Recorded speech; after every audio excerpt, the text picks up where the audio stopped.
Mais... 1984, la France est en pleine guerre avec le Tchad. Vous vous souvenez, nous étions déjà rapporteurs. Et donc je vais à Tripoli avec tout un groupe de journalistes. Philippe Rochaud qui m'a envoyé un petit mot très gentil, il s'en souvient très bien, qui était France 2, Michel Bader, TF1, Christian Mallard, qui travaillait pour une radio, Laurent Maillard de l'AFP et quelques autres. Et là, on attend d'être reçu par Kadhafi, on nous fait patienter comme c'est d'usage, 48 heures. Et le troisième jour arrive Giulio Andreotti, le ministre italien des Affaires étrangères. Il fait une conférence de presse. Évidemment, nous posons des questions sur le Tchad, j'en pose deux. Et à la fin de la conférence de presse, je m'apprête à partir. Et là arrive Mohamed, qui était, de se reconnaître, moi je ne l'ai pas vu depuis ça, qui était un collègue de Jeune Afrique. Il me dit, écoute, le colonel veut te voir. Moi j'étais aux anges, je me suis dit, chouette, j'ai enfin l'interview. C'est l'interview qu'il fallait. Puisque c'était celui qui nous mettait tant de bâtons dans les roues au Tchad et qui allumait le feu, qui soufflait sur les braises. Et donc je me dirige comme cela, je vois une fille habillée en blanc, dans mon souvenir, et je discute en français avec elle. Elle me dira ensuite qu'elle s'appelle Leila et qu'elle est d'origine algérienne, elle est berbère. On monte, moi je la suis. Dans ce cas-là, vous savez très bien, un reporter est là pour suivre. Et j'en fais vraiment serment. Je monte avec elle dans une Peugeot blanche. On se dirige à l'intérieur de la caserne, moi je ne connaissais pas, il faut commencer à faire nuit. On va dans un premier bureau, à l'étage, je me souviens bien. Et là, on bavarde entre filles, voilà, la France, etc., le Tchad. Et elle me dit, on attend le colonel. On attend, et elle me dit, on va changer de pièce. On change de pièce une deuxième fois, et on l'attend encore. Il arrive au bout d'un moment, je pense que c'est 1 heure, au moins, ça.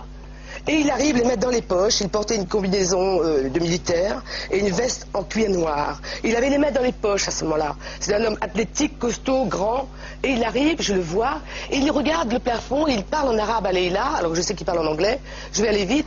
On nous avait servi 3 verres avec du jus rose dedans, moi j'avais pas bu, et il explique à Leïla en arabe qu'il faut bouger encore. Je me dis, c'est bizarre qu'on bouge encore, pourquoi pas là? Et il marche, et le voilà devant moi, je suis au milieu, Leïla derrière, on fait quelques pas, je pense que c'est moins de 10 mètres, il ouvre une porte sur la gauche, et là je découvre, c'est une chambre à coucher.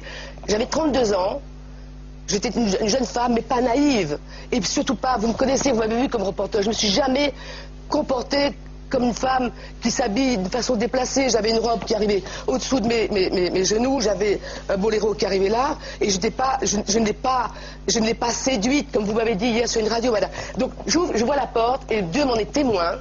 Je suis désolée, oui, Dieu m'en est témoin. Il y avait un livre, une broderie anglaise blanche, là il y avait un samovar, et là il y avait une glace. Il m'a renversé sur le lit, il a soulevé son t-shirt noir, il a une cicatrice là. Et s'il n'a pas le temps de faire la chirurgie esthétique comme il a fait pour son visage, pour l'effacer.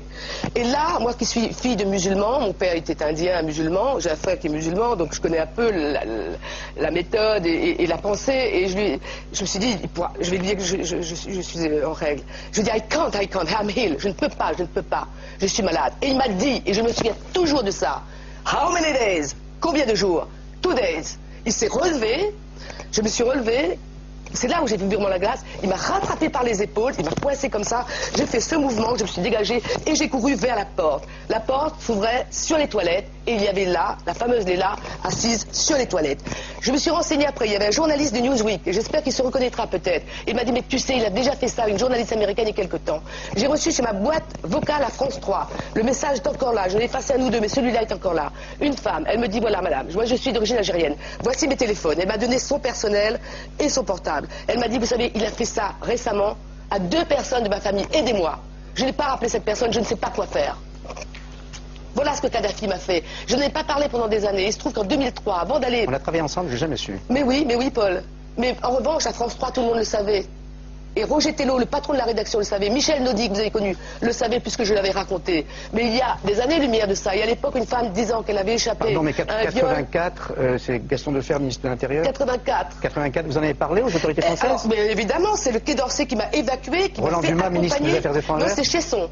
Et Chesson m'a dit, au Quai d'Orsay, vous savez, c'est un pauvre type. Et c'est le consul de France qui est venu me chercher dans une voiture de l'ambassade, qui m'a accompagné jusqu'au pied de l'avion. J'ai dû écourter mon séjour, et c'est Christian Mallard et Laurent Maillard, le chef maintenant de l'AFP à Rennes.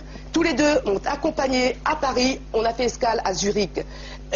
J'en ai parlé une seule fois publiquement, c'est sur le plateau de Fogiel, en 2003, avant de partir pour la guerre en Irak. Mais c'est tombé comme ça.